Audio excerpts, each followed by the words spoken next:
Good evening and welcome to Undaunted, bringing into the news untold stories. I am Star Smart. Let's begin.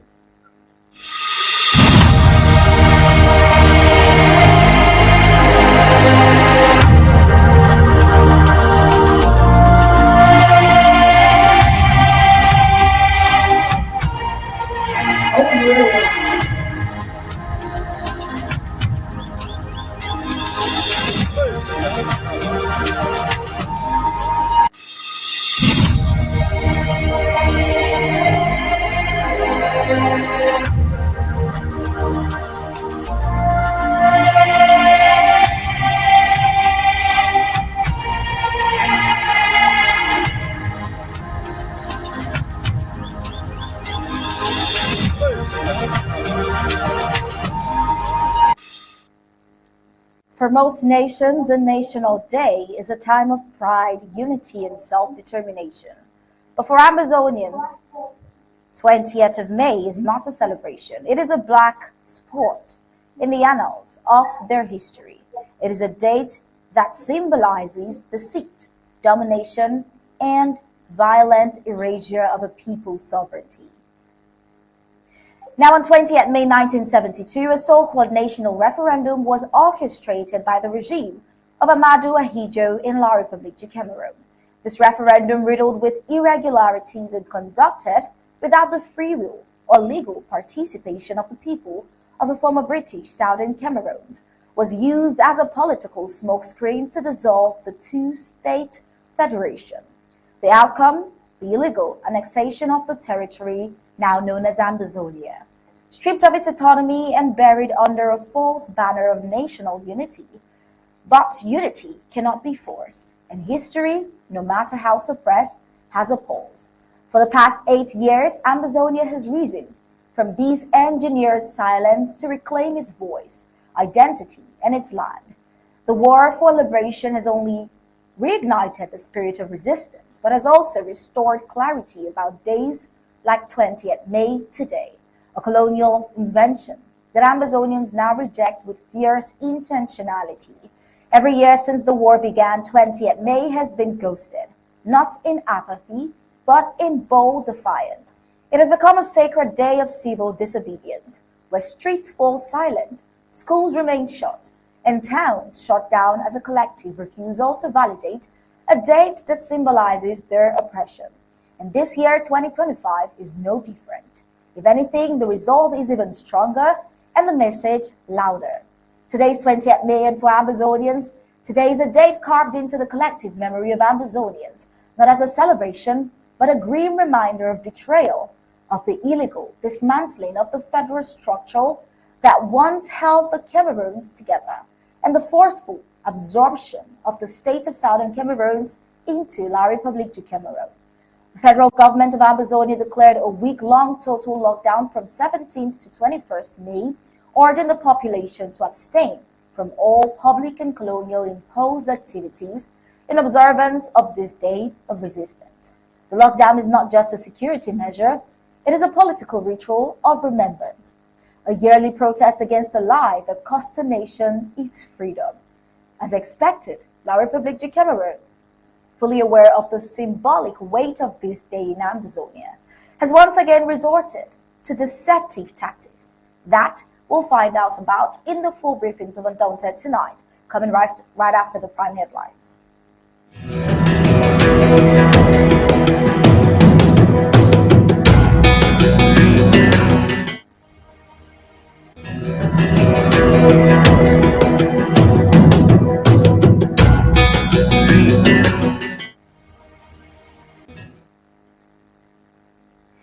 Oh well, these are the prime headlines on Undaunted tonight. We see the 20th May 2025 lockdown today, a reaffirmation of Ambazonian sovereignty through civil disobedience. We also see the Colonial Showdown for today, with traditional rulers defying occupation orders as Ambazonia's resolve deepens. And of course, on ELECAM, priests appointed to ELECAM on the eve of today's colonial celebration. Another chapter in La République's religious manipulation and institutional deceit. On the African scene, we take a look at Kenya politician expelled from Tanzania amid trial concern and global migration crisis with Egyptian man jailed in the United Kingdom for roles in dangerous smuggling operations, as well as in the global scene when Western allies warn Israel over Gaza offensive and humanitarian crisis. Also on the foreign scene, Ukrainian-Russian exchange strikes amid partial ceasefire talks. Let's get into the full briefings of Undaunted tonight.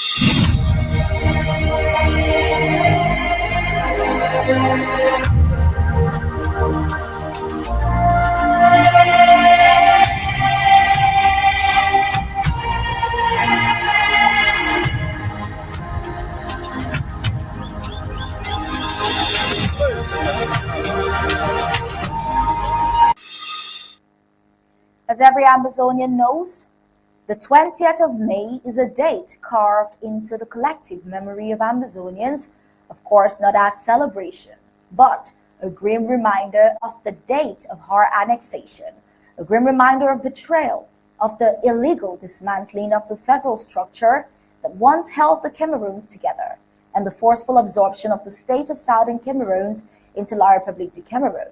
Now, on this day in 1972, under Ahidjo's regime, a fraudulent referendum was staged to dissolve the federal system without the consent or participation of Ambazonians in any legitimate sense. Now, this calculated political sabotage led to the erasure of Ambazonia's autonomy, its institutions, and identity. For the past 8 years since the eruption of the War of Liberation, 20th May has not only been boycotted, but has become a national day of civil disobedience in Ambazonia. It is ghosted deliberately to reassert that the people do not recognize nor submit to the colonial imposition of unity celebrations meant to normalize occupation. Now, we see it as a strategic lockdown, and today is the 4th day of defiance. Today, 20th May 2020, marks the climax of a week-long lockdown declared by the federal government of Ambazonia. This lockdown, which began on the 17th and is expected to end on the 21st, was aimed at shutting down all colonial-imposed activities designed to celebrate this legitimate date. It is a clear demonstration of Ambazonians reclaiming their power by withdrawing participation from imposed narratives. Now, from the mountains of Fako to the valleys of Menchon, the plains of Undop and the strongholds of Bui, the entire national territory reported over 90% compliant. Now let's take a look at the streets in Ambazonia, what the Ambazonian State Army witnessed while protecting the territory and making sure everybody was complying to this said lockdown. Let's take a look. Voilà. Gorilla Fata Sotonga Manto. Day the maintain go stand for 20 men. 225. Now with this for roads. Shake in not day. No, not in all the pass. Don't do 2 days for the road. The maintain the go stand. No, not in all the pass. Our people don't respect the go stand where all my day for us. Road big, empty. And this. Now Amba State Army than that for road. She shake no day.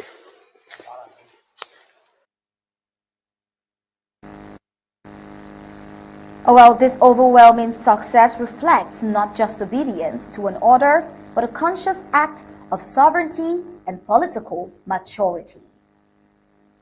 Oh, well, we see that in Donga Matung, as was seen in that video, there is a moral dilemma, and the Ambazonian State Army justified response, one of the most controversial developments today, all in a bid, of course, to respect today's lockdown. It was reported in Donga Matung County, where some students, mostly minors, were deceived and used as pawns by La République du Cameroon in an attempt to defy the lockdown. These students were led to believe they could march on 20th May without consequences just because they're minors. Here, the Ambazonian State Army was confronted with a difficult choice, either to allow these violations to go unchecked, which would undermine the significance of today's civil disobedience, being categoric 20th May, a false unity day, or send a clear message, even if that message would be and must be delivered to those who are young but already playing roles in a broader colonial manipulation that they are ignorant of. Well, as you can see, the ASA chose the latter. The defaulters were intercepted and disciplined with what they described as beatings, a symbolic but firm correction meant not to destroy, but to restore understanding. They were then sent home running, not as enemies, but as misled youths brought back to consciousness. The Ambazonian State Army's message was clear. No one is above the cause, not even children, when they're knowingly used to sabotage it. Discipline is part of liberation, and for a nation seeking to reclaim its dignity, drawing boundaries, even if it's painful, and it's in a painful moment, is quite necessary, especially for the Ambazonian State Army. Well, let's take a look at this video of these children who were misled and deceived into disrespecting today's very pivotal lockdown and got some punishments from the Ambazonian State Army. Let's take a quick look.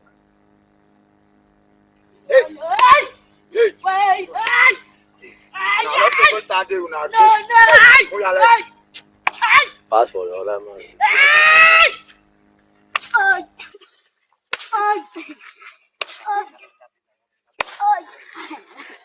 Well, go ahead.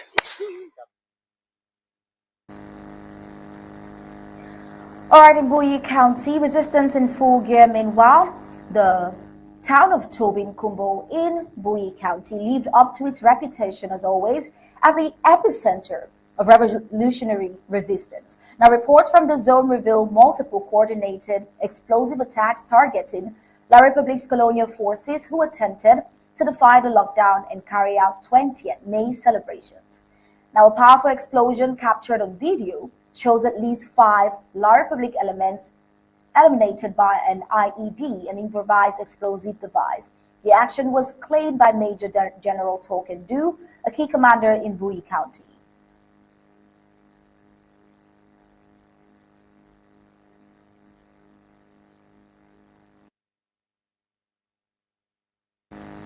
All right, as you see clearly on the screen, that video from Bui County, but then another video released by General Newsman shows his team being chased by La Republique forces only to trigger a second IED detonation, though the casualty count from this second blast remains unclear.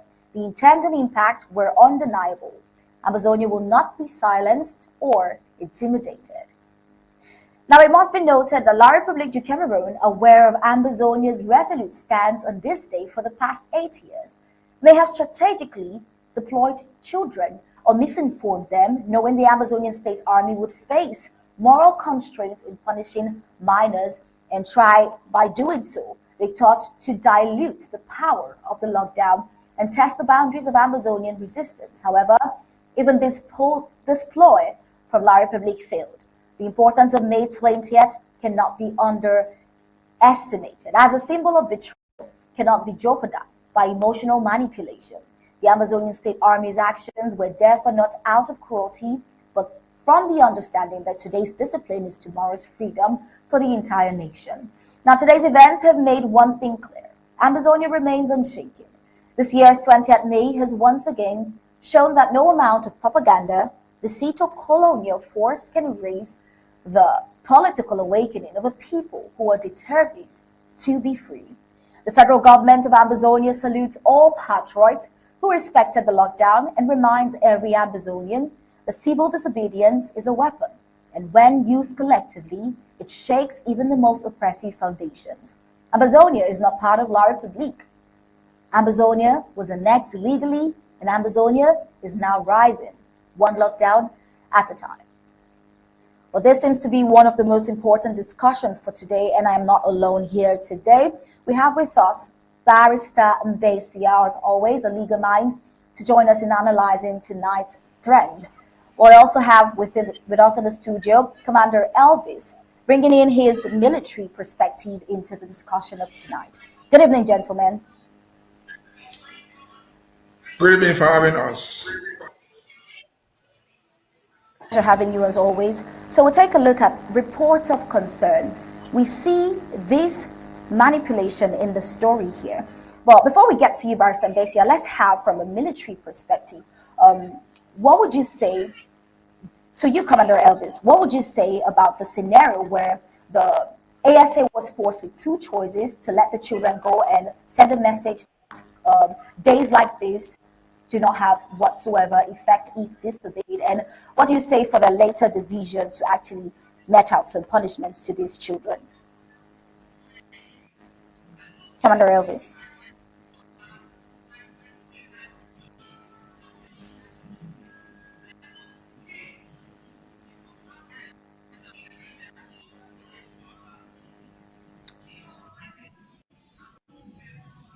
Okay, we can't hear you actually.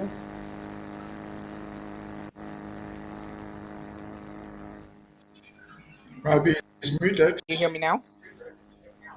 Yes, we can hear you. So while you're answering, I would like to know what other specific operational strategies were put in place. Was this considered, and how would you say the reaction of the Amazonian State Army to this particular unexpected challenge? How would you say they reacted to it? Okay. If you didn't hear me, let me just go back a step, and I started by thanking the wonderful report that you had put up, very detailed. And I was also extending my gratitude to our able statement, Barrister Mbeseha. It's always a pleasure to join him on the studio to analyze the situations and happenings back at home. Now back to your question, I think that the Ambazonian State Army are faced with a lot of challenges on a daily basis. Today was no exception. And when faced with these challenges, they've always been able to come up with the best implementation tactic, making sure that we keep the perpetrators in check and we keep our revolution intact. Today was just one of those days where, which is day 4 of the national lockdown that was called by this government, started on the 17th of March through the 21st, and sorry, I say March, May to the 21st of May, which is tomorrow, Wednesday. And these days have been declared a national lockdown. And as you have probably already reported, those kids from Dunga and Mantu County in particular had been bribed or forced to go out and match. Matching is a symbol for La Republique to showcase to the international community that we are in alignment with their colonization of our territory, that we are in agreement with the fact that they continue to enslave us, make us subhumans, and strip us of our sovereignty. That is the reason why we declared a national lockdown to make sure that none of those activities happen in our territory. So these children were just a victim of circumstance. And I am happy that the Amazonian State Army did take the action that they took. They gave them corrective measures. They say those kids are still too young to be able to maybe reason out some things. So they were possibly coerced to go out and match, maybe just providing them some, funds or even lying to them. That is not the only situation. I think we're gonna dive into more details of what happened. Maybe a place like Boya, where we had the chiefs that actually matched. A disgrace to our sovereignty, a disgrace to our nation, and the dignity of the Ambazonian people to have your chiefs forced out to come and match to in front of the colonial administration to showcase their authority. That is something that has never been heard of. And so the punishment that was given to these young pupils was just pointing a finger at them, telling them that next time, do not venture out. Stay home, stay safe. And we did tell all the parents not to let their kids go out. But unfortunately, some that disobeyed still did went ahead and sent their kids to go and match. So the snake beating, like you saw, that was provided to them was just part of those corrective measures, and I think that was right for those children at that particular age. So thank you again, and over to you. All right, thank you, Commander Elvis. Over to you now, Barrister Mbeseha. Still on the same concern, what would you say what collaborations exactly exist between the ground forces and Ambazonia diplomatic and political leadership to ensure alignment between defense actions and the independence agenda? Because a lot of the times you see La Republic trying to spoil the work of the Ambazonian State Army because they know if they can portray the Amazonian State Army in a very negative light, then they could tag the ASA as terrorists and then in turn affect and negatively project the entire struggle as a terrorist movement and just a separatist movement. So how would you say the collaboration of the defense forces and the political leadership, how would you say that comes into play to have a sense of synergy? Barrister Mbeseha. I would think that the collaboration was perfect in the circumstances that we find ourselves. Do we think, does anybody or did anyone think in the world of Ambazonia and the world at large that the boycott of May 20th was going to be 100% successful? Certainly not. We must be naive to think so. Of the resistance there, they are resisting us. And they are not resisting like you and me with the pen and pencil. They are resisting with arms. And so what we did has been successful, wonderfully successful. As the commissioner said, given the past history, the past 6, 7 years, we have been doing this, and they have been pretending to go on. But every year comes with innovation on their side on how to pretend to show no mercy. For those who pretended they were at march, we tell you that you failed. Look back at where you were marching. What was there? You were surrounded by people armed with live ammunition. Why live ammunition in a joyous situation like this, which is supposed to be? In normal countries, the United States, wherever, where they go to celebrate those big days, you can find people there, the military and so on. But they are not armed. They have weapons displayed just to show their military might. You can find tanks. There are not ammunition inside there. But what we found in Ambazonia was people armed to the teeth to make sure that they marched. Was it a celebration? No. No celebration is done under the protection of arms. Did we succeed? We did, to the best of our knowledge. Because if we had not succeeded, we would have seen a march parade in Bamenda, in Buya, in Kumba, in all those big cities. People free to do what they wish, moving in and out. But what we saw, which the administration themselves admit, was a guarded parade, protected by tanks and so on and so forth. Again, who celebrates a joyous situation under arms? No, nobody in the world. It is pretentiousness for Yaoundé to think that it was all that glory. No, it was never glory. It has never been glorious since 2017. And so, like it or not, next year will come. The event is over. You remember yesterday I said that the instructions for a ghost town was not a plea, it was not a suggestion. They were instructions from our government. And if you took the chances of disobeying those instructions, so be it. But the bottom line is the event is over. At the home front right now, it's already night. But everybody knows. Those who went there under protected gear. Even those who police, government officials. Not even could go and put arms. Why are you protecting yourself from your arms? Why did you need all these arms? Pretentiousness does not pay. Pretentiousness tells some truth behind it. So we succeeded. I will continue to do it and improve our style. It was meant to be a symbol to the world in general and to Yaoundé itself that things are not what you say until the occupation ends. You will never celebrate that day in Ambazonia as free as you think. Over to you. All right, thank you, Barrister Mbeseha. Now back to you, Commander Elvis.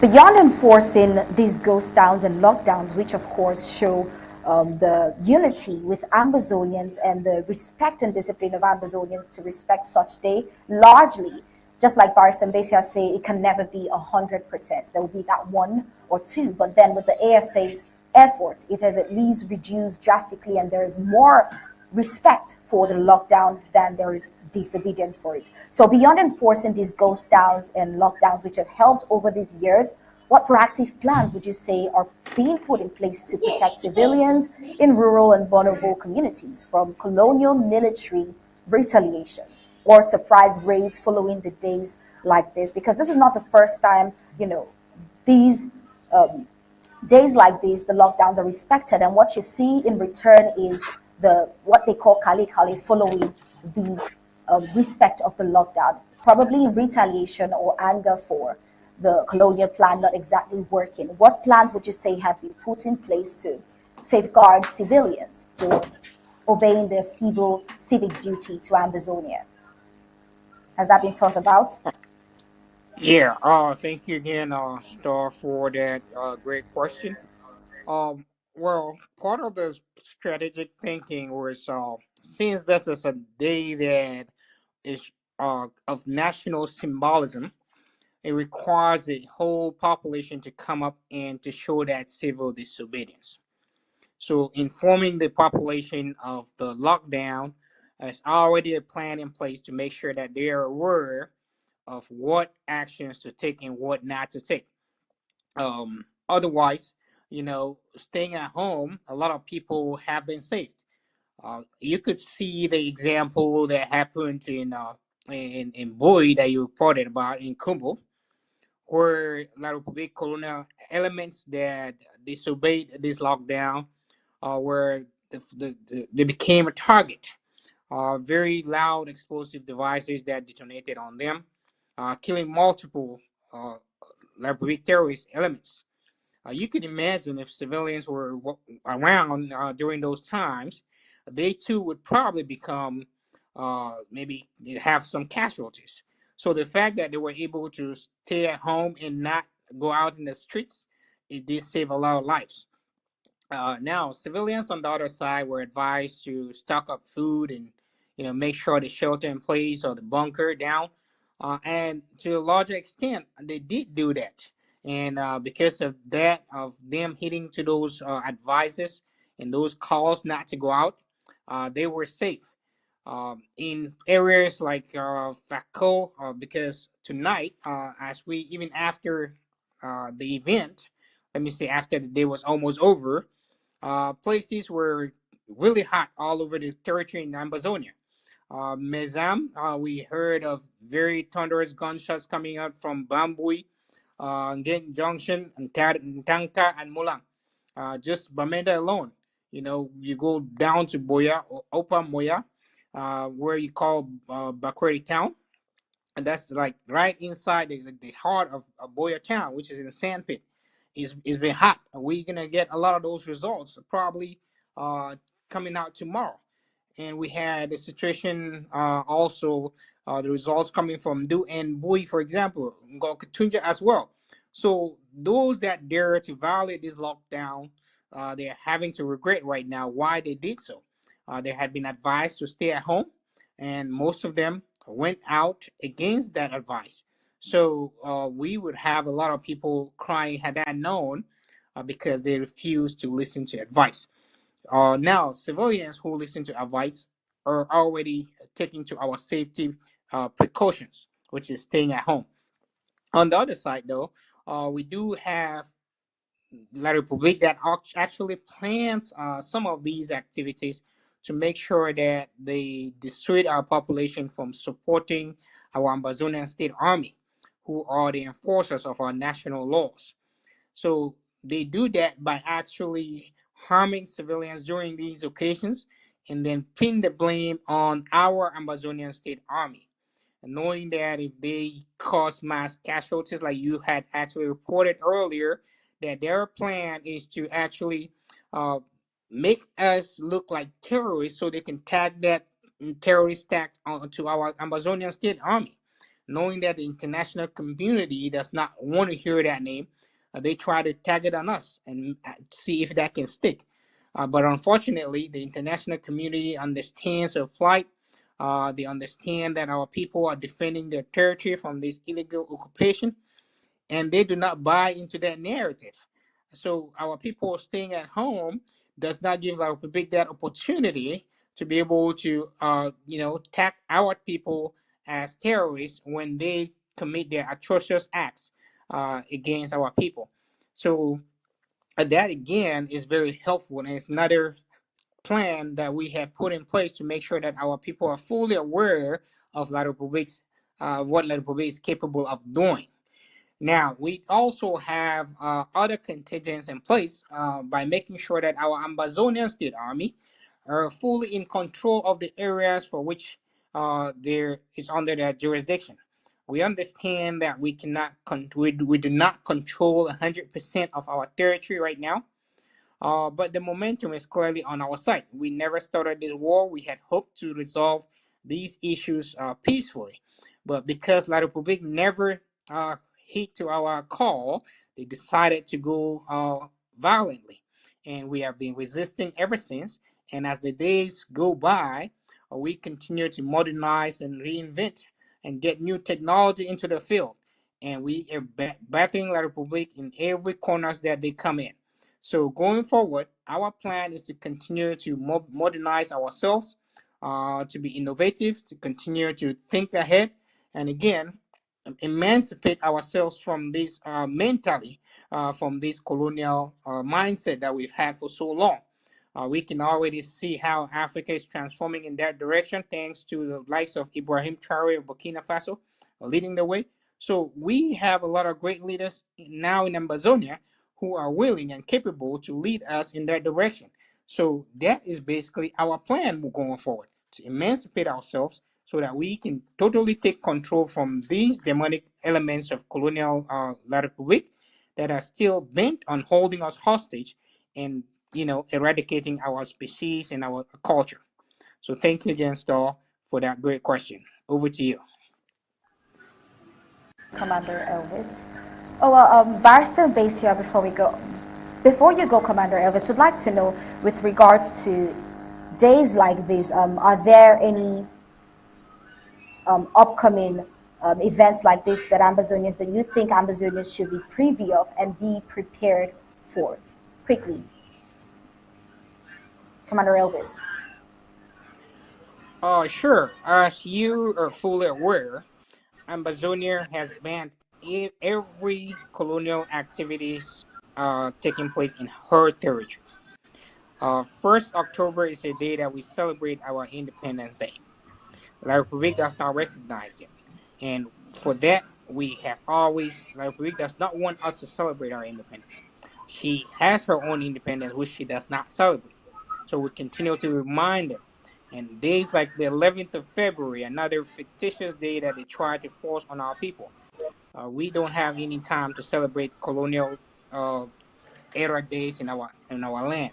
So any of those days, I think the Amazonian government has already put out a calendar which actually highlights those days that have been earmarked as national, maybe lockdowns or days that are not to be celebrated in Ambazonia. When we finally get hold of our territory entirely, we'll be able to establish our own, our own calendar based on those historic moments that are valuable to us. I think Barrister would be in a good position to give us a history on those specific days that are to be celebrated in our territory. But for now, on the defense sector, that is just really not even defense, but rather a call for the public in general to exercise their civil disobedience laws. That is the public being called here to exercise that as a group. The Ambazonian State Army comes in here just to enforce it in case there's anybody that is there disobeying those laws. But in general, this war includes everybody, and the civilian population is still our ears and our eyes. their Ambazonian State Army or their sons and daughters. So whenever we come up, we call on the civilian population to continue to provide intelligence so that we can also continue to assess our environment and improve on a daily basis on our tactics and our capabilities on how to get rid of La Republique from our territory so we can speedily build up our great nation. So again, thank you for that wonderful question, and over to you. Again, Commander Elvis. Well, you've made it clear whatever colonial celebrations, whatever colonial day is not celebrated is automatically a lockdown in Ambazonia, the southern Cameroon's territory. So now, Barrister Mbeseha, he even threw that question back to you. But before that, would like to know, do you think, and if you think so, how does today's success in the lockdown fit into the broader roadmap towards Ambazonia's liberation? And to answer that question in your own way, are there any other upcoming phases the public should be prepared for away from these colonial celebrations? How does it to the broader roadmap for Ambazonia's liberation? Barrister Mbeseha, over to you, please. Yeah, well, we've said many times that Ambazonians worldwide, and most importantly those at home, should be careful of the manipulations of Yaoundé. And not just Yaoundé alone. Yaoundé has its own allies among Ambazonians that will help to manipulate you, who are doing so that they rebel or because they are poorly informed, if at all they are even informed. I will just recall that at the beginning of this lockdown, which were decreed from 17th going down to the 21st, ending 21st, what people who were playing the agents of Yaoundé, who came in and said, no, that's too much. Let it start on the 16th. Let there be no lockdown at all. So it'll be 20th. As if those who decreed this thing, you don't know what they were doing. These people were trying to challenge us, invented some pain that would befall the people if the lockdown went on. I say invented because they forgot that most of those people who are doing these things, who are respecting the constitution, they had lost their houses, they had lost their children, they had lost everything they had. Was that more painful or not as painful as just a lockdown for 2 days? And so we'll have all these distractions amongst us. Again, those who follow us on social media will miss the point. But even if you want to get the point, they should be made to understand the world at large that what we call Ambazonia, and let me just give them their own appellation, what they call Southwest is not Boya. What they call Meme is not Kumba. What they call Mezam is not Bamenda, and so on and so forth. Southwest is 10 times, 100 times bigger than Boya. And so, if they saw people standing in Boya in a grandstand with guns guiding them, how many people stood like that in Moyoka? 10, 20 maybe. How many were in Malinde, in Muyenge, where we found people fighting during the week? They found people standing in Bamenda town at the main station. How many were found in Bafoot and Bamboo? How many were found in the outskirts where the population lives? They were not there, and so on and so forth. And so Ambazonia were on the right track. As the commissioner reported, we shall continue to have our detractors, but our strategy is working. And that's why they're so frightened. They're frightened with the success, though they will not call it its name. But the fact that the whole week, for example, if you follow news media outlets from Yaoundé, they spent the whole week discussing what is this so-called celebration of unity day. Is there really unity? They have not done this in the past 50 years. In fact, it was a law against discussing it. Now they're discussing it. Even those of them who did not believe in us are asking the questions, and the answers are coming out. Ambazonia is not Boya. Just like people mistakenly think. Let me just give the Catholic Church I know. The Catholic Church, for example, is not the bishop's house. It's not the cathedral. It includes where the catechist lives in the village. That's where the Christians are found. It includes the parishes and the sub-parishes. The Protestant church is not the moderator's office in Bui. No, no. And so forth and so on. Islam is not where the Imam lives. It is where the people live. And so this thing has been sold out in the wrong way. Yaoundé is learning the lesson, though it is so difficult for them to accept. But they are gradually accepting it. The first of all, we remember that in the past, events leading up to, say, celebration of 20th May would take a whole week. Rehearsals, march pasts, and doing on. But what happened this week, this year, the week leading up to it? We found demonstrations. We found people falling in Malinde. We found people falling in in Bambui. People falling in Gokutunja everywhere. Can they say that they've succeeded? No. Have we succeeded? Of course. If it's just for the fact that they spend their money trying to escape from us, that is more than enough success. Victory was not a day, it is progressive. And to end this segment, I will refer us to what the president says. This battle will be fought from one front to the other. But the victory of Ambazonia is going to be whole. We're not going to go to Ambazonia living Boya because they celebrated May 20th, or living Bamenda, or living any city that pretentiously came out and pretended to celebrate it. We're not going to establish Ambazonia, leaving behind the chiefs or the farms or whoever wore the uniform and pretended to obey Yaoundé. They will come with us. Even if it is against their wish, they will come with us. Over to you. Thank you very much, Mbeseha. So still in a telling reminder of why the Ambazonian people must break free from the grip of colonial rule once and for all. The so-called House of Chiefs in southern Cameroon has risen in defiance against the Colonial Senior Divisional Officer of FACO, Viang Mekala, following his recent threats to punish traditional rulers who failed to attend La République du Cameroon's so-called National Day today. Now, a day that marks not celebration, but the painful cementing of Ambazonia's subjugation. Chief Dr. Ateme Bako, traditional ruler of Talangaye Nkupe Mwanengoba and president of the Colonial House of Chiefs, called Mekala's threats a gross insult to the dignity and sacred place of traditional leadership in the land.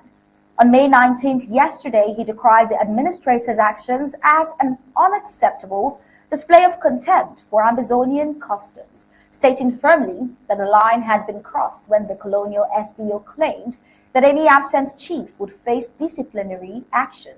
These are not just words from a frustrated leader, they reflect the outrage of a people whose identity has been trampled, whose traditions have been hijacked, and whose leaders continue to be treated as mere pawns in the colonial game.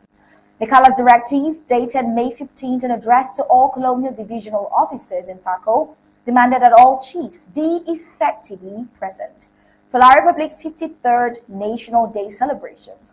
He warned that failure to comply would result in punitive measures, including forced explanations, language that reeks of authoritarianism and colonial overreach.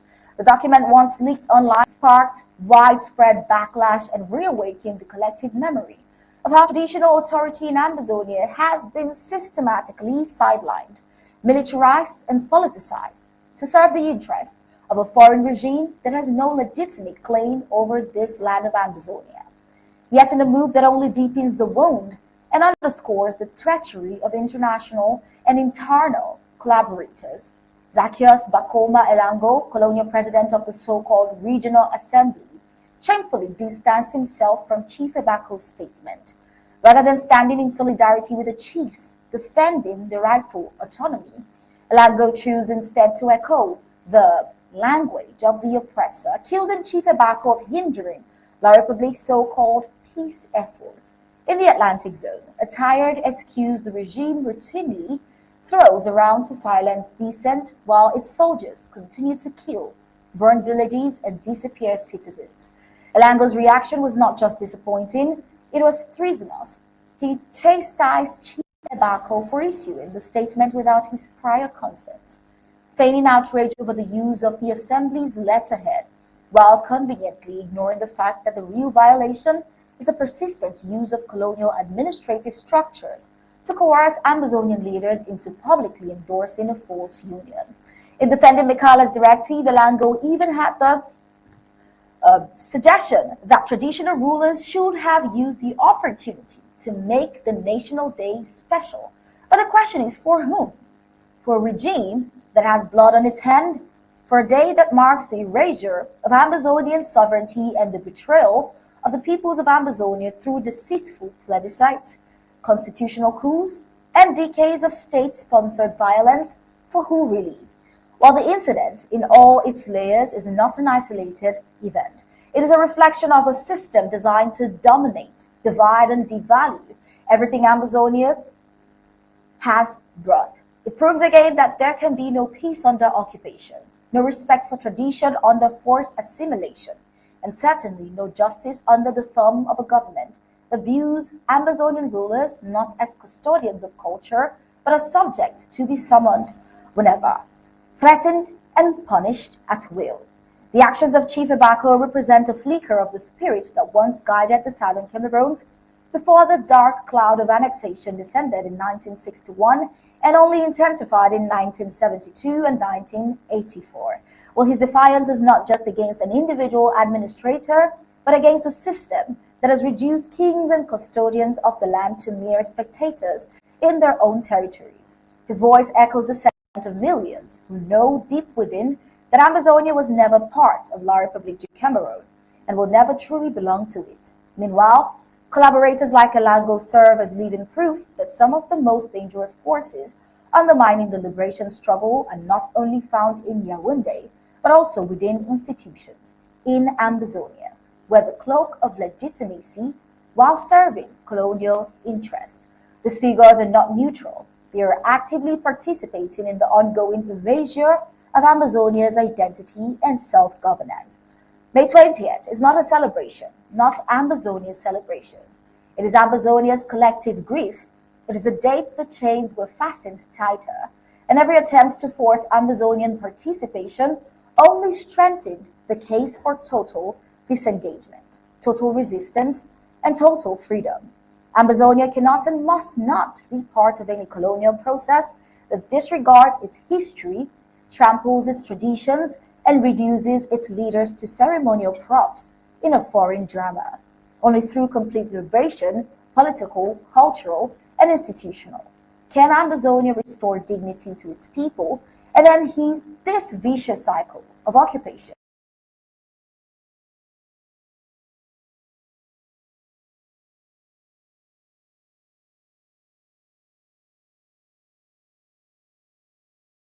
Types of reports where you have internal forces working for La République against the peoples of Ambazonia. And then here again is another such leader depicting such act of treason. But what is your remark about this particular case here?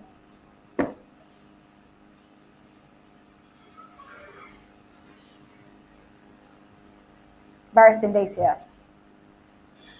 Yeah, again, thanks for having me. See, for purpose of education, are you getting me? Are you Loud and clear. okay, for purpose of education only, we will take the cacophony going on between Atom Ebako, who is supposed to be, who is said to be the speaker or the president of the Southwest House of Chiefs, and Mr. Elango, who is also an appointed president of the so-called House of Representatives in the so-called Southwest region. It looks to me that both of them don't understand anything about what is going on. I'm sorry for that. They are old enough. I know Atom Ebako so well in person. I've known him since the 1990s. We were together in the so-called Swella in those days. And then Mr. Elango, I'm told, is a retired civil servant. And so if that is what they are, Dr. Atom Ebako, the two of them are well educated. But it looks like they are very poorly informed about what is going on.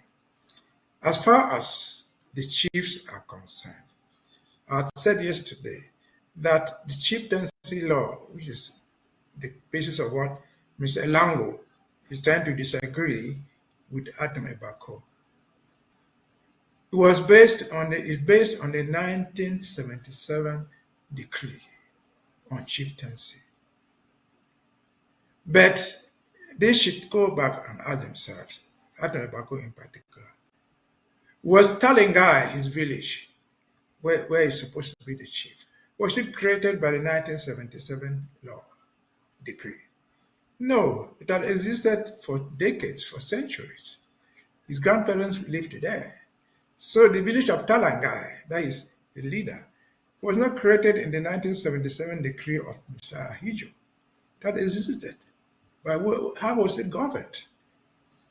It existed through to 1977. It is based on that his leadership of that village that is going to be the leader of the Southwest House of Chiefs. But because I want to have this as an educational episode, I would like them to be reminded that the 1977 decree that they are quarreling over, trying to obey or not to obey the chief, the DOs and the governors, was not born out of the blues. Ahijo created a decree based on some instruments in hand, which instruments had nothing to do with Ambazonia, called the British Southern Cameroon. For example, the 1977 law was based, as per that thing, the put view there, was based on law number 7 SC of 10 December 1960 of the Republic of Cameroon, which law was based on the nation of its traditional institutions. Did that law apply to South Cameroon? No. That 1977 decree, as stated in that decree itself, was also based on a certain text, a certain arrêté of arrêté number 244 of 4 February 1933. 1933, on the Organization of Traditional Chiefdoms. Where is that arrêté from? It is from France. In 1933, for example, was Ambazonia concerned with what everything was going on in France in their traditional institutions? No. So they formulated this 1977 law based on their colonial history, which colonial history had nothing to do with Atem Ebako and Tarangai. It had nothing to do with the fun of Mancon and Mancon. It had nothing to do with the chief of Boya, Chief Ndele, or any other chief in Boya, or in Kumba, or in Lebelem, or in Ndop, or anywhere in southern Cameroon. It had nothing to do with it. And so this is the thing that they should reject. In addition to these two texts cited in the Decree 77, they only come into sight their decree of their constitution of 1972, which abolished our institutions, which abolition we are contesting today, we are protesting against. So poor to these people. It's said that by their own standard, to be a traditional hero, they must have gone to school. Well, because they were appointed. And so these guys sitting in Boya, Talangai, Mr. Atem Ebako, and Mr. Elango, who is appointed from the presidency, they are appointees of the president. They carry a piece of the presidential orders, just like the decree carries. Do you expect them to behave differently? Not. But freedom was not meant to be given. You have to fight for your own rights, even the chiefs. You have to fight for what belongs to you. If you don't fight for what belongs to you, you lose it forever. And so they have to stand up to this nonsense. As I said yesterday, you cannot eat your cake and have it again. If you have to go fighting for posts to be named first class, remain named second class, just because they give you pennies, just because they give you some money, you should swallow what comes with it. We're swallowing. We don't want it to be there. It should not have happened to us. Our chiefs deserve something different. Yesterday, I took the pains to explain how chieftaincy was governed in southern Cameroon. That decree of 1977, decree number 77245 of 15 July 1977, did not mention anything anywhere in the history of southern Cameroon reflected in that decree to show that the new institution of chiefs had any reflection on our own chieftaincy institutions. It did not. He did not. And again, by way of exercise, where in that decree is it stated that the Sultan of Fumban should be treated differently from the father of Bansor? They come from the same family, descendants of Manu. Why is he giving the father of the Sultan of Fumban, who is also included in this chieftaincy law, treated differently? Why is the Lamido of Garwa differently? Are they not traditional institutions? They are. But is that what is supposed to happen to us? No. That's the reason for which we fight. That's why we resist. We respect our institutions, even the smallest. What all those things? The fount of Mancon, for example, the fount of Bali. Who knew he was there? He was such a powerful guy. He was 10 times stronger, larger than the fount of Akko. But he did not come to rule Akko. He remained the fount of Bali, the fount of Bafo, the fount of Bansor. They knew their places. They were regulated by some rules and some laws that we had. Which rules and laws were never considered in this decree number 77. And so Atom Ebako and his friend, Mr. Elango, who are all presidential appointees, can struggle, can fight for the cake, they fight for the authority. But at the very least, Dr. Atom Ebako tried shamelessly, in a very moderate way, to say it is wrong. And Mr. Elango thought he could shout him down. Oh no, you're never supposed to do this until I tell you to do it. And interestingly enough, academically so stupid, he says, well, you could even put this thing on a letterhead of the original house. What's the letterhead? A piece of paper with the design there? What makes Mr. Alango think that he is the exclusive owner of the letterhead? That the House of Chiefs, if they were ever to exist, would take authority from him before issuing out their own orders, before giving out their own rules. That's madness. That's cacophony. That's academic stupidity. Over to you. The hypocrisy and the lack of autonomy with traditional leaders. Oh, I will move on to the another concerning report. Well, we'll see another chapter in La Republic: religious manipulation and its institutional deceit.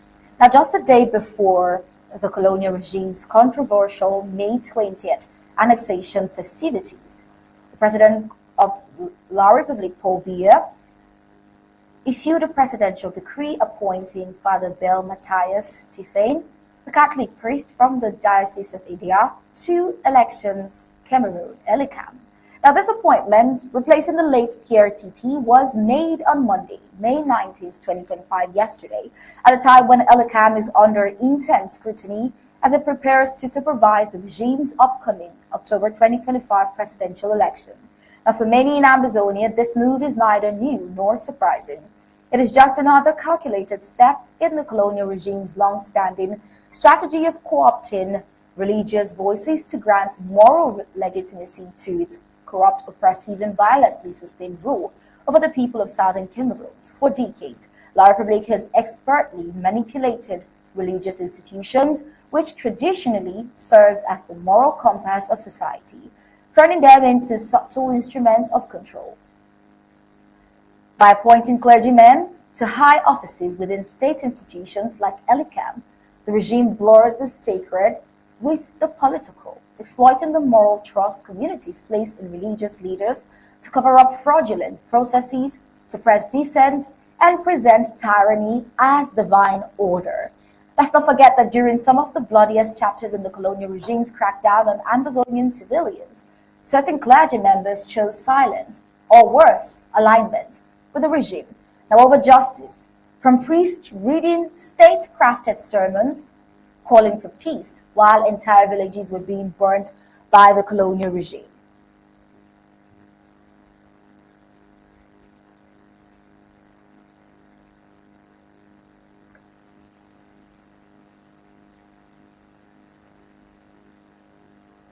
Oh, well, there you see the image of the priest who has just been appointed the position at the ELECAM, the elections in La Republique du Cameroon. Well, for Ambazonians, it's a clear lesson that nothing within the colonial system can be trusted. Not its court, not its military, not its administrative organs, and sadly, not even its religious representatives. once they are absorbed into the machinery of Yawunde's survivor. Now, it's a presidential election looming, one in which Biya or his chosen puppet is expected to win without credible contest. The insertion of a Catholic priest into the Electoral Commission, ELECAM, is not a neutral act. It indeed is a signal, a message that the state intends once again to use the cloak of divine credibility to hide the rottenness of its democracy.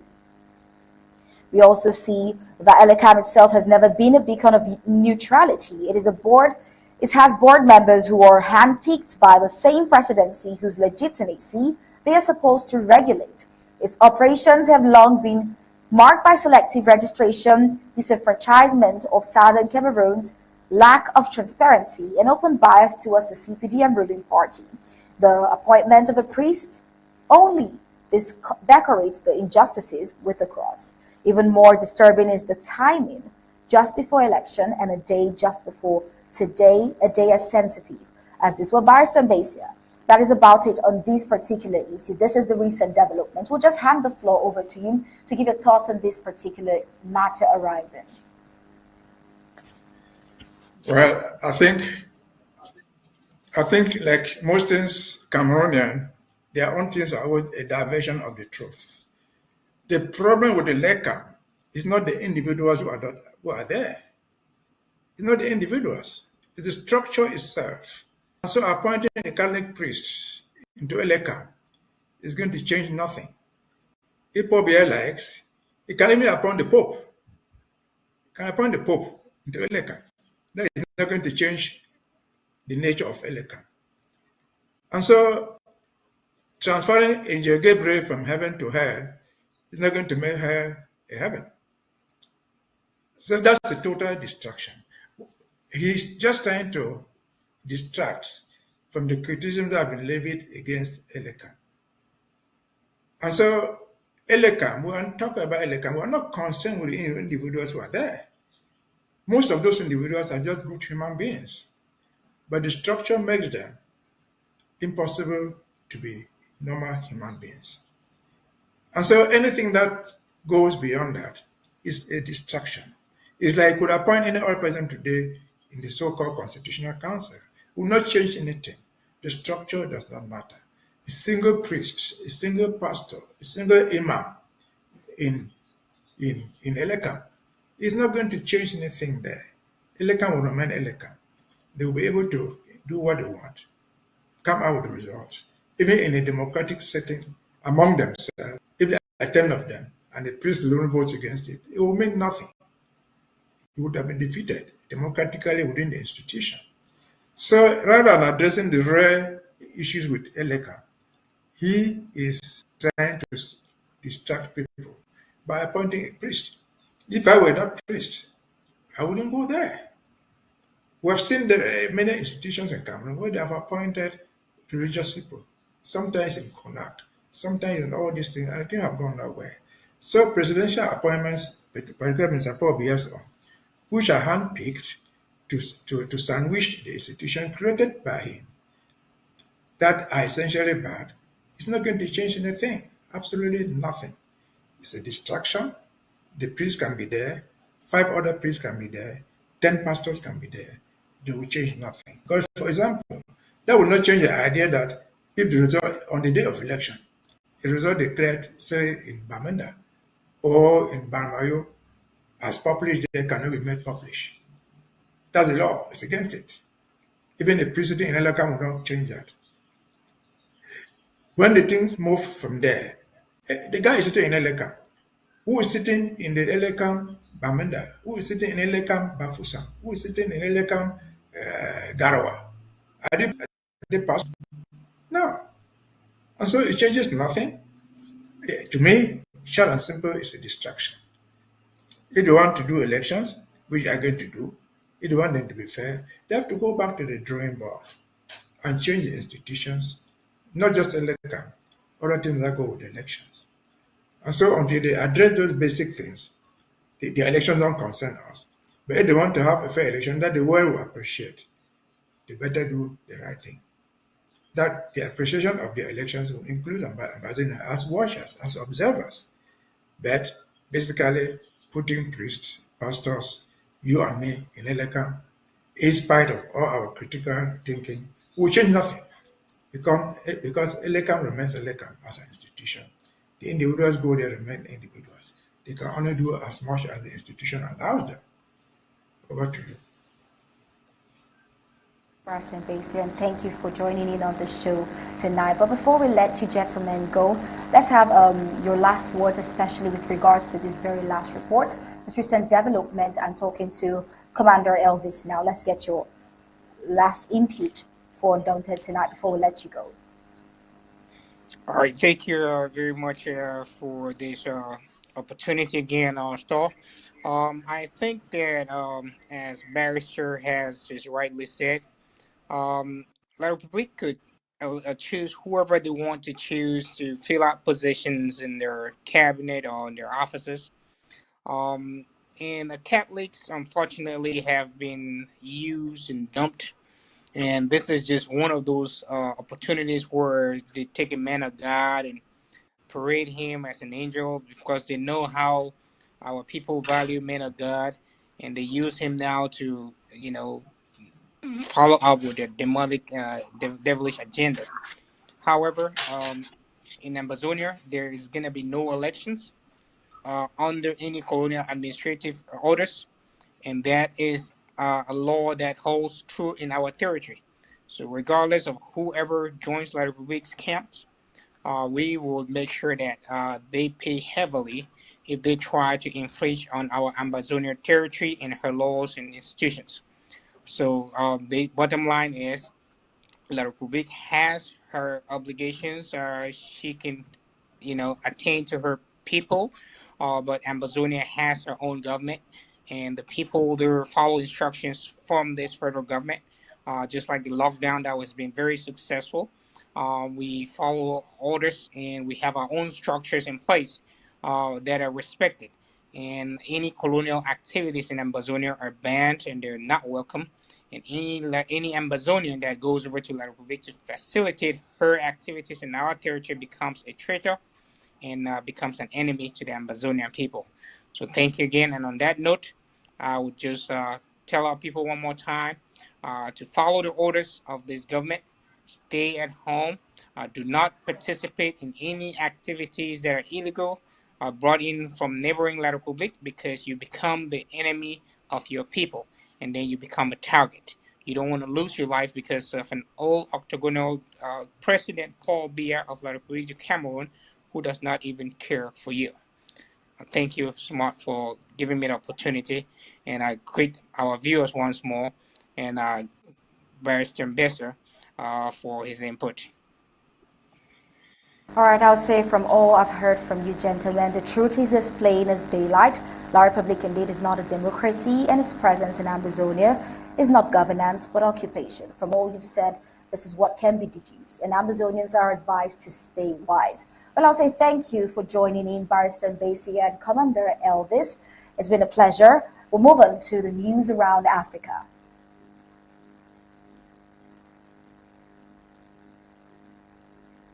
Well, on the African scene,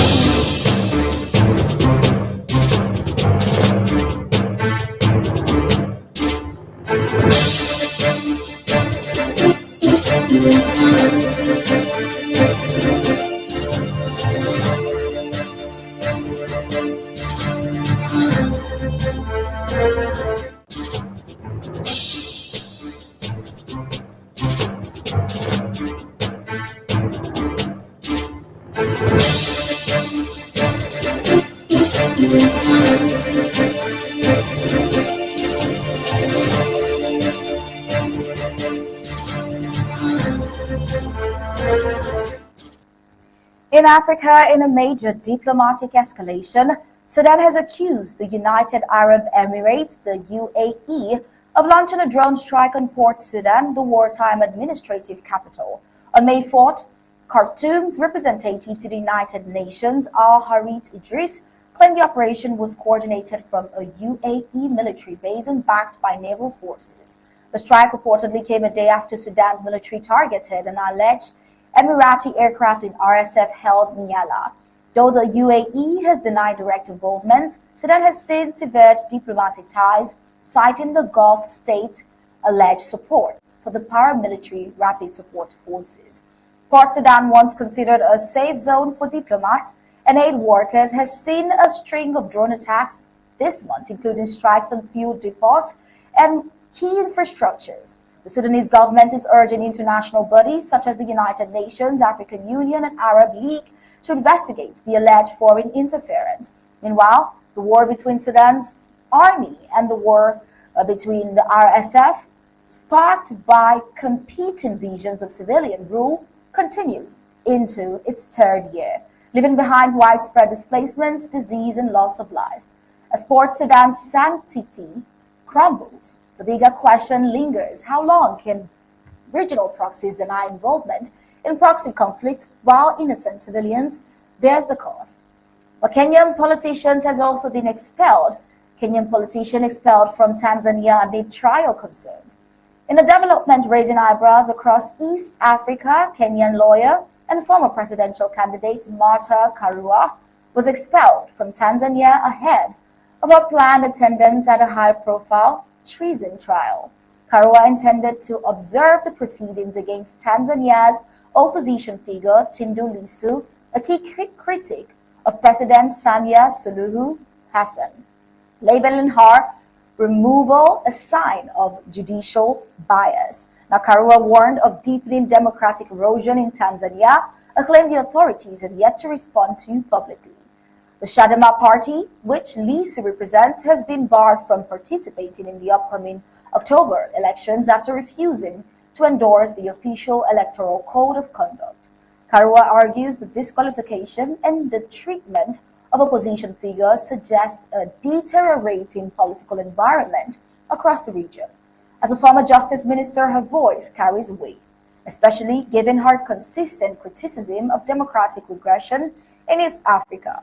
With political space appearing to shrink in parts of the region, one is left to ask, can justice be considered fair when observers are turned away and challengers are silenced? While on global migration crisis, a London court has sentenced Egyptian national Ahmed Abid to 25 years in prison for his role in a vast human smuggling network that transported nearly 4,000 people, many of whom children, from North Africa to Italy. Abid, who entered the United Kingdom himself through the English Channel, admitted to facilitating illegal immigration through dangerous boat crossing, some of which ended in fatalities. British authorities described the operation worth an estimated £12 million as one of the most dangerous and exploitative of its kind. According to the United Kingdom's National Crime Agency, Abid's syndicate showed no regard for human life, allegedly ordering that passengers with mobile phones be thrown overboard to avoid detection. Survivors recount harrowing journeys aboard overcrowded, poorly equipped boats. In one incident alone, 640 migrants were rescued while 2 bodies were discovered and recovered from a sinking vessel. Prosecutors say Abid operated with profit as his role motive, preying on vulnerable people desperate to flee conflict, poverty, and persecution. Now, is it enough to punish traffickers without addressing the root causes that drives thousands to risk their lives across unforgiving seas? But while we look for the answer to that, we'll know for certain that justice was served in this case, and rest in peace to the innocent lives that were lost due to this. While Society of African Missions gathers in Rome for strategic renewal, with 55 delegates from across the globe convening in Rome this May for the 22nd General Assembly of the Society of African Missions, the SNA. Well, a period of strategic reflection, prayer, and renewal held under the leadership of Superior General Father Antonio Crucelato. The Assembly aims to strengthen the Society's long-standing commitment to serving Africa and the global church, with 33 new participants and a majority of African delegates for the first time in its history. The Assembly signals a generational and geographical shift in leadership. Now, taking place over 3 weeks, the event includes small group discussions, revisions to the General Assembly manual, and a focused evaluation of the SNA's future direction. The opening Eucharistic celebration reaffirmed the society's core mission to proclaim the gospel in Africa, to proclaim the gospel in Africa, with Africa and from Africa. The average participant age of 51 reflects both wisdom and renewal, as members engage in shared discernment and practical planning for the future of the missionary body.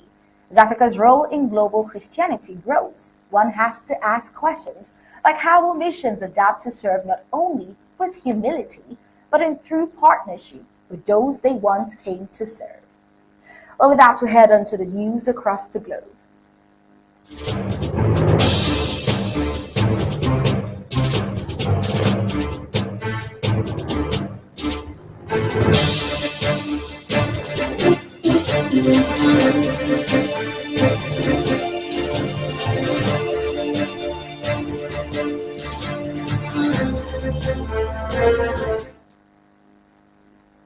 Well, on the global scene, we see that the war sadly hasn't even died down. In a significant diplomatic move, the United Kingdom, France, and Canada have jointly cautioned Israel against its ongoing military operations in Gaza and the continued blockade of humanitarian aid. The United Kingdom has suspended free trade negotiations with Israel, citing the actions in Gaza as indefensible and morally wrong. Foreign Secretary David Lammy announced sanctions targeting individuals and organizations involved in violence against Palestinians in the West Bank. The joint statement from the three nations emphasized that Israel's denial of essential assistance to civilians could breach international humanitarian law. They warned of potential further actions, including targeted sanctions, if Israel does not lift aid restrictions and cease military offensives.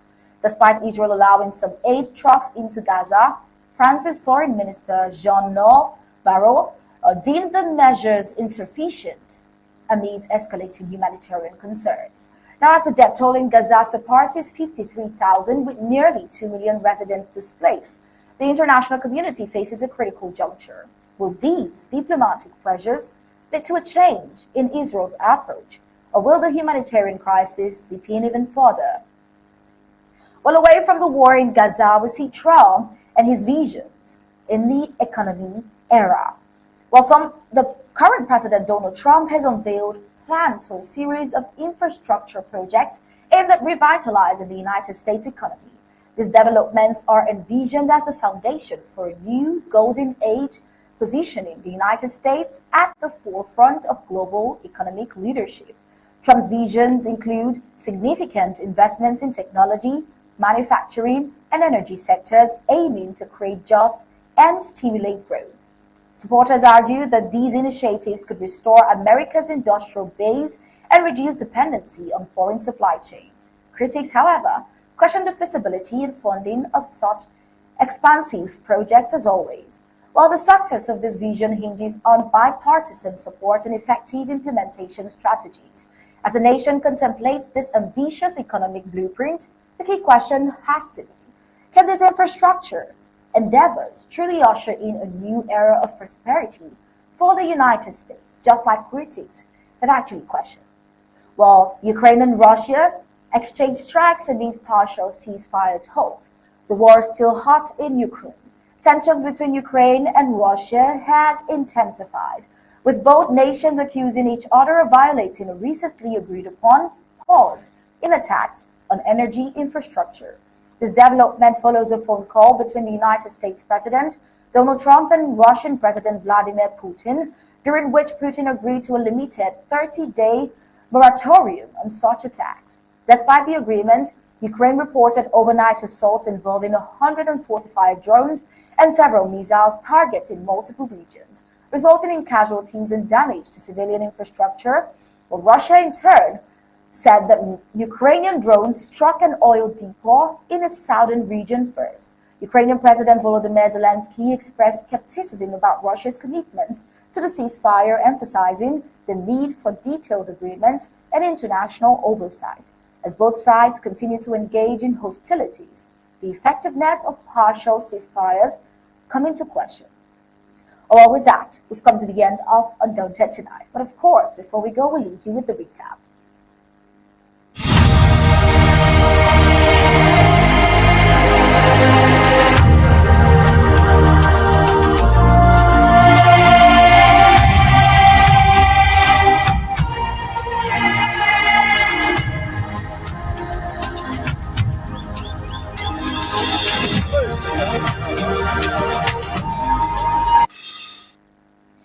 Undaunted tonight, we saw the 20th May 2025 lockdown, a reaffirmation of Ambazonia's sovereignty through civil disobedience.